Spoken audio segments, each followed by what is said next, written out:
Hello বন্ধুরা, গরমে সকলে কেমন আছো? খুবই কষ্ট, তার উপরে আবার রান্নাঘরে গিয়ে রান্না করা। বেশি বেলা হলে তো রান্নাঘরে যেতেই ইচ্ছা করে না। তো যাই হোক, এইবারে আমার রান্নাঘরে রান্নার মেনু হলো গিয়ে গুলে মাছ। এর আগে আমি শ্বশুরবাড়িতেই খেয়েছি, বিয়ের আগে খাওয়া হয়নি এই মাছটা সেইভাবে কি খাওয়াই হয়নি। বিয়ের পরে আমি বহুবার খেয়েছি, কিন্তু রান্না করছি আমি এই প্রথমবার এই মাছ।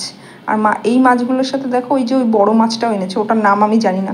মাছ সম্পর্কে যদি আমার খুব একটা সেরকম আইডিয়া নেই কোনটা কী মাছ। যাই হোক, তারপর একটুখানি ভালো করে ভেজে নিলাম। আর এরপর আস্তে আস্তে যেগুলো কেটে রেখেছিলাম, এই যে আলু, পেঁয়াজ, কাঁচা লঙ্কা, টমেটো, ওগুলো আস্তে আস্তে এবার ভাজবো। সবার আগে দিয়ে দিলাম কালো জিরা, তারপরেই দিয়ে দিলাম আলুটাকে ভালো করে হালকা হাতে নেড়ে চেড়ে নিতে হবে। তোমরা চাইলে বক্স করেও কেটে নিতে পারো। আমি অবশ্য মাছের আলু যেমন কাটে ওই রকমভাবেই কেটেছি। আর এই দেখো উচ্ছে আলু কেটে রেখেছি, এটাও ভাজা হবে, আরও রান্না হবে। বাজার এখনও পুরোপুরি আসেনি, মাছটা আগের দিনের ছিল। আর কি সুন্দর রং বেরঙের উচ্ছেগুলো, দারুণ লাগছে কিন্তু। আর এই দেখো এত আদা রসুন থাকা সত্ত্বেও বাজার থেকে আবার পেস্ট নিয়ে চলে এসছে বরমশাই। ভুলেই গেছিলো যে বাড়িতে আদা রসুন পড়ে রয়েছে।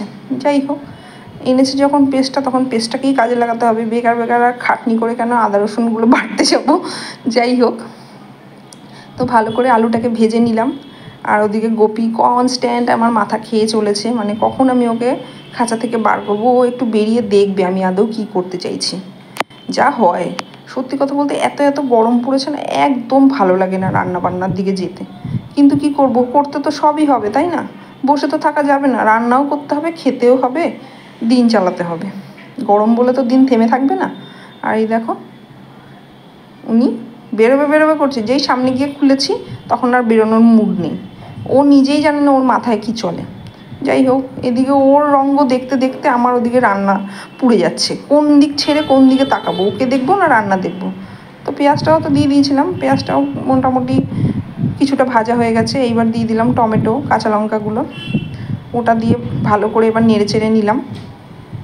টমেটোটা একটু গলে যাওয়া অবধি ওয়েট করলাম। তারপরে আমি একটা প্লেটের মধ্যে হলুদ গুঁড়ো, লঙ্কা গুঁড়ো, জিরে গুঁড়ো, ধনে গুঁড়ো সব দিয়ে রেখেছিলাম, সেটাই দিয়ে দিলাম। পরিমাণ মতনই আমি প্লেটে বার করে রেখেছিলাম, সেটাই দিয়ে দিলাম। কিছুই না, রোজকার আমরা যেমন মাছের ঝোল করি সেই রকমভাবেই রান্নাটা। তো যেহেতু আমি ফার্স্ট টাইম অবশ্য মাছটা রান্না করলাম, বললাম তো এর আগে বহুবার খেয়েছি, কিন্তু রান্না আমি প্রথমেই করলাম। আর দিয়ে দিলাম আদা রসুন পেস্টটা। এইবার সব কিছু নিয়ে ভালো করে কষাতে হবে, কারণ মশলার কাঁচা গন্ধটা না যাওয়া অবধি তো জলটা দিতে পারছি না। এই দেখো ভালো করে কষানো হয়ে গেলে এইবার আস্তে আস্তে দিয়ে দিতে হবে কিছুটা পরিমাণে জল, কারণ ঝোল ব্যাপারটা থাকবে না, একটু রসা ব্যাপারটা থাকবে। আলুটা সিদ্ধ হওয়ার মতন আমি পরিমাণ মতন জল দিয়ে দিলাম। তো যাই হোক, আলু সিদ্ধ হয়ে যাওয়ার পরে আমি মাছগুলোকে আস্তে আস্তে ছেড়ে দিলাম, যেটা তোমাদের সামনে আর ওই মুহূর্তের ভিডিওটা করে ওঠা হয়নি। আসলে এক হাতে ক্যামেরা, এক হাতে খুন্তি, যা হয় আর কি। যাই হোক, এই দেখো আমি এবার নামিয়েও ফেলেছি। এবার দিয়ে দিলাম ধনেপাতাগুলো। তো কেমন হয়েছে রান্নাটা অবশ্যই সবাই জানাবে। আজ তবে আসি, সকলে ভালো থেকো, টাটা।